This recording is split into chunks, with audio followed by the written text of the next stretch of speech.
គឺជាមនុស្សបែបណាទៅស្នេហាធ្វើឲ្យមនុស្សលែងដឹងខំត្រូវបើថ្ងៃមួយអូនឃ្លាតទៅសូមបងនៅចងចាំអូន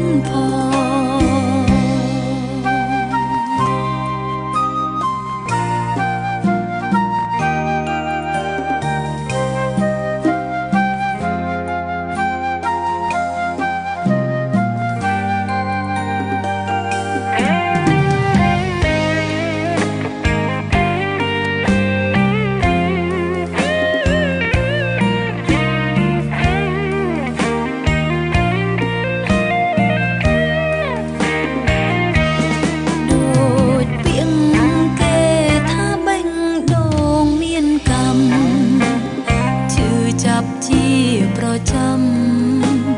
ព្រោះតែរឿងស្នេហា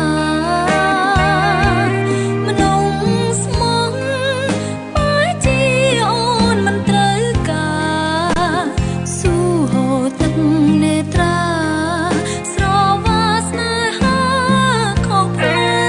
វស្រីយំបងកថានាងទុនជ្រាយឬចង់មនុស្សប្រុងធ្វើឲ្យនាងឈឺគេគឺជា